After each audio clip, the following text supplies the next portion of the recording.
Aymeric Breillet. Oui, merci Monsieur le Président. L'avantage d'intervenir en fin de discussion, c'est qu'on n'a plus besoin de faire des remerciements, donc je nous en exonérerai. Deux, trois remarques par rapport à tout ce qui a été dit par mes collègues. Je m'étonne quand même que beaucoup d'entre nous s'étonnions de la difficulté temporelle à mettre en place une loi. C'est le principe même de l'action législative en réalité.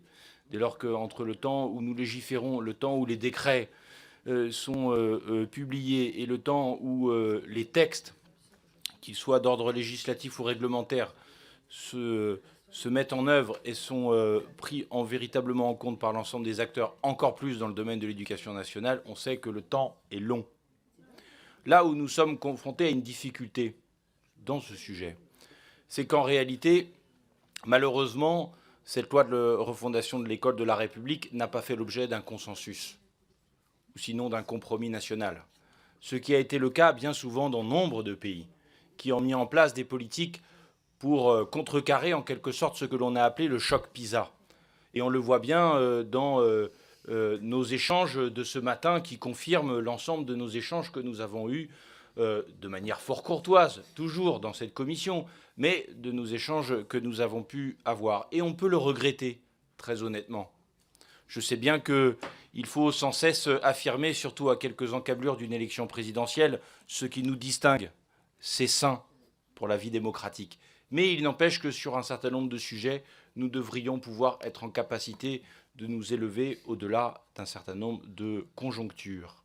Et pour ma part, c'est ce que je regrette, y compris à l'issue de cette séance de ce matin, avec des propos, honnêtement, pas toujours fondés comme ceux qui ont été tenus par une collègue il y a quelques instants. D'autant que le choc PISA est toujours là et que les enquêtes PISA sont celles qui datent, qui ont été faites sur des cohortes avant 2012. Donc si on veut parler des faits, parlons des faits, mais ne parlons pas avec simplement des œillères. Première remarque. Deuxième remarque sur cette loi. Beaucoup se sont exprimés dessus en expliquant que, et y compris dans votre rapport, expliquant que cette loi faisait bloc. En réalité, je pense qu'elle fait socle, ce qui n'est pas tout à fait la même chose.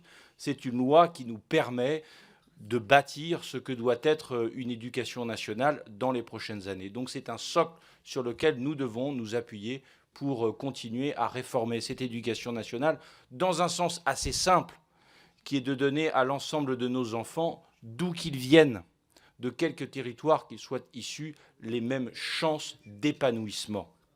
C'est ça le sens profond, pour moi, de cette loi. Et j'en viens à un dernier point, non pas sous forme de question, mais d'affirmation.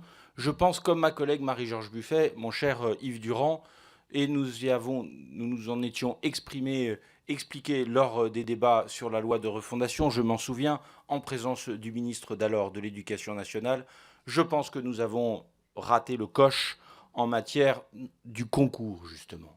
Je continue à penser que, compte tenu des phénomènes de ségrégation sociale dans l'accès au diplôme de l'enseignement supérieur, on sait que les phénomènes de reproduction sociale s'accroissent au fur et à mesure que l'on progresse dans les diplômes de l'enseignement supérieur, que nous aurions dû et que nous devrions, dans les années à venir, mettre en place le concours en L3 et non plus en M1.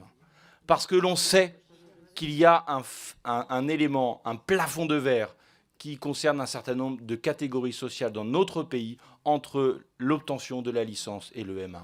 Et donc, nous devons remettre à sa place cet élément d'accès à l'enseignement, de beaux métiers d'enseignement, comme un élément de l'ascenseur social de la République. Si nous ne le faisons pas, alors nous passerons à côté d'un des éléments essentiels de ce qu'est l'éducation nationale, encore une fois, donner à chacune et à chacun les moyens de son épanouissement personnel. Je vous remercie. Merci, Aymeric Breillet. La parole